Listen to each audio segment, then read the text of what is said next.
Hey Chris, so I just wanted to do like a follow-up video on my week 10 update because I feel like there were some points on my bench specifically that I didn't have time to touch on that I wanted to talk about a little bit more specifically. So the first thing is I want to explain what I mean by, jamming my shoulders back or versus getting them down. So what I was previously doing with my setup was I would just sort of shove my shoulders back as far as I could, kind of like this.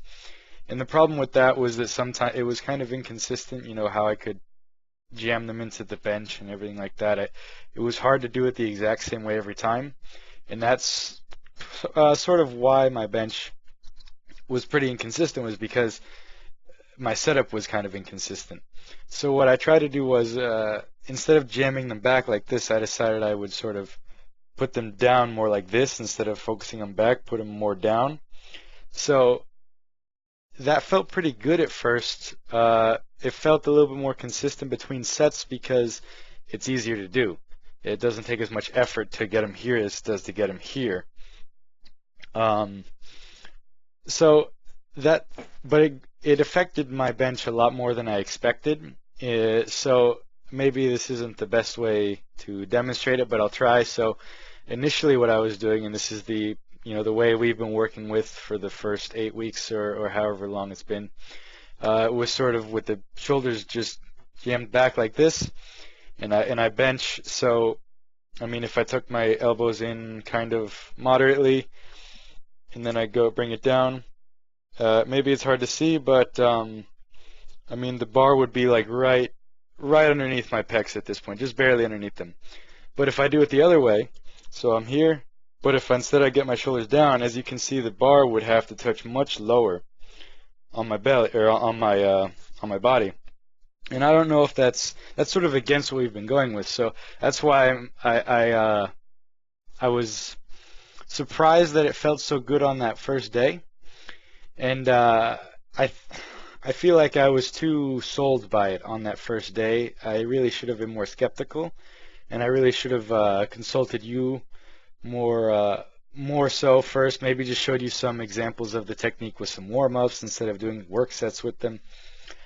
So I want you to take what I said in the week 10 video with a huge bucket of salt, and maybe just have me do warm-ups or just really inconsequential sets in general after maybe my real sets with the shoulders more down technique. Practice that a little bit, send you some videos, see what you think about that. But otherwise, and I realized this today. This is day 1 of week 10 now, I think, or week 11. I realized this today that it's not. My predictions were pretty wrong, I guess, where it's not as easy as I expected. It's not helping as much as I expected, or if at all. And one of the other things that I really should have touched on that I didn't was that the shoulders down technique is really it's hurting my shoulder more than the previous technique, and the previous technique really didn't hurt it at all. But this way, it's been hurting it a lot. And I think part of the problem is that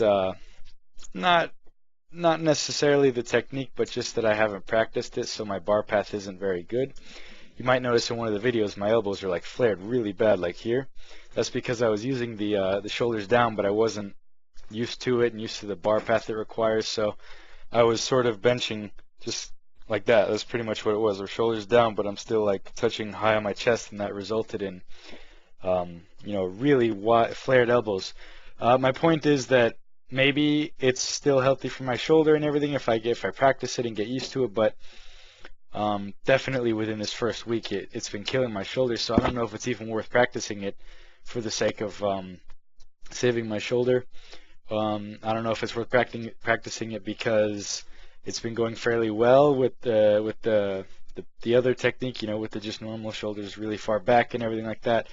And I imagine it's better to just stick to what you know, and maybe on a different block I can, or maybe with some give myself a chance to practice it more with some light weights and everything like that before I commit to it like I sort of did last week, which I shouldn't have did, like I said. So for now, I think, and again, I await your response on this, but moving forward, I'll probably just stick to the original technique and maybe just warm up with the other one, see how it feels, and send you some video, see what you think about it.